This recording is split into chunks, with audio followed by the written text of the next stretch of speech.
નમસ્કાર મિત્રો, જય માતાજી. મિત્રો, આપણું માઇન્ડ છે, આપણું મગજ છે, ઘણા લોકોને એવી તકલીફ રહેતી હોય કે વધારેમાં વધારે ચિંતા અને સ્ટ્રેસમાં રહેતા હોય છે. માનસિક તણાવ અને માનસિક ટેન્શન એવી સમસ્યાથી પીડાતા હોય છે.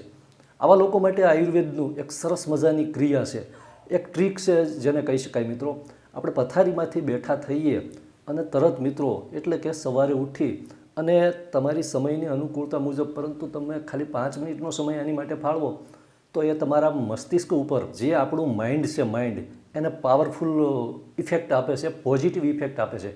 કેમ કે ઘણી વખત અત્યારે અમુક પ્રકારના ધંધા, વ્યવસાય, નોકરી, ઘણી બધી એવી જગ્યાઓ હોય છે કે જેને લીધે આપણે આપણા માઇન્ડ ઉપર કામનું ભારણ એટલું રહેતું હોય છે, જેના લીધે દિવસ દરમિયાન ટેન્શન, તણાવ, માનસિક થાક એક પ્રકારની એવી સમસ્યા છે કે જે શરીરની અંદર ઘણી બધી શારીરિક સમસ્યાઓને, શારીરિક બીમારીઓને આમંત્રણ આપે છે.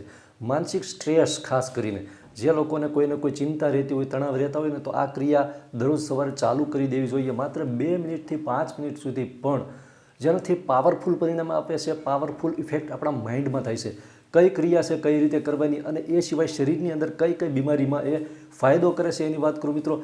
એ એક પ્રાણાયામ છે મિત્રો, અને એ પ્રાણાયામનું નામ છે ભ્રામરી પ્રાણાયામ. ભ્રામરી પ્રાણાયામ એટલે શું? ખાલી 2 જ મિનિટ, અને એ પણ બેઠા બેઠા કરવાનું છે. કોઈ પરસેવો પણ પાડવાનું નથી, માત્ર બેઠા બેઠા 2 મિનિટથી 5 મિનિટ સુધી ભ્રામરી પ્રાણાયામ છે એનો અભ્યાસ કરવામાં આવે તો કઈ કઈ બીમારીમાં ફાયદો થાય છે. ખાસ કરીને જે લોકોના મગજમાં વધારે ટેન્શન રહેતું હોય, વધારે તણાવ રહેતો હોય, વધારે સ્ટ્રેસ, માનસિક થાક રહેતો હોય, જે ચિંતા છે ને, આને દૂર કરવા માટેનું, ડિપ્રેશનને ખાસ દૂર કરવા માટે આ પ્રાણાયામ છે ખૂબ જ ઇફેક્ટિવ સાબિત થાય છે. એ સિવાય જે લોકોને આધાશીશીની સમસ્યા છે, અથવા માથાનો હલકો દુખાવો ક્યારેક ક્યારેક થતો હોય, અથવા ગરમીની સિઝન આવે છે, ગરમીની ઋતુમાં ઘણા લોકોને માથું અવારનવાર ગરમીને કારણે દુખતું હોય, તો આવા લોકોએ ખાસ આ જે ટ્રીક છે, આ પ્રાણાયામ છે, આ કરવું જોઈએ.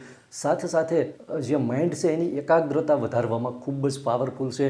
માઇન્ડની અંદર પોઝિટિવિટી વધારે છે, અને પોઝિટિવિટી જ્યારે માઇન્ડની અંદર વધતી હોય છે ને, ત્યારે આપણો આત્મવિશ્વાસ છે ને એ ખૂબ જ વધતો હોય છે. સેલ્ફ કોન્ફિડન્સ છે એમાં વધારો થાય છે. સાથે સાથે એને લીધે ઘણી વખત વ્યક્તિ ડિપ્રેશનમાં પણ જતો રહેતો હોય છે. ક્રોધ પણ આવી શકે છે. એના લીધે ક્રોધ અને તણાવને લીધે માઇન્ડ ઉપર ઘણી બધી એવી નેગેટિવિટી અને નેગેટિવ અસર થતી હોય છે, જે આપણા આખા બોડી માટે ખૂબ જ ખરાબ અસર કરે છે.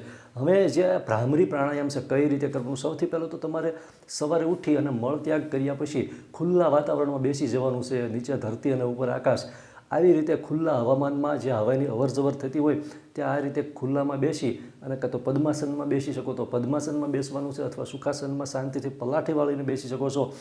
ભ્રામરી પ્રાણાયામ છે કઈ રીતે કરવાનું? તો સૌથી પહેલાં મિત્રો, આ જે પહેલી આંગળી છે આને જે આપણા આઈબ્રો છે એની ઉપર રાખવાની છે, જે ભ્રમર છે એની ઉપર રાખવાની છે, અને બીજી 3 આંગળી છે, 3 આંગળીથી બંને આંખો બંધ કરવાની, અને જે અંગૂઠા છે અંગૂઠાથી કાન બંધ કરવાનો છે.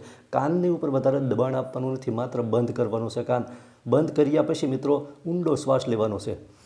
ઊંડો શ્વાસ લીધા પછી જ્યારે શ્વાસ છોડવાની પ્રક્રિયા થતી હોય ને, ત્યારે તમારા ગળામાંથી સહેજ અવાજ નીકળે એ રીતે, જેમ કે ભમરાનો અવાજ આવતો હોય અથવા મધની માખીનો અવાજ આવતો હોય ને, એ રીતે સહેજ અવાજ નીકળે, એ રીતે આ પ્રાણાયામની ક્રિયા હોય છે મિત્રો.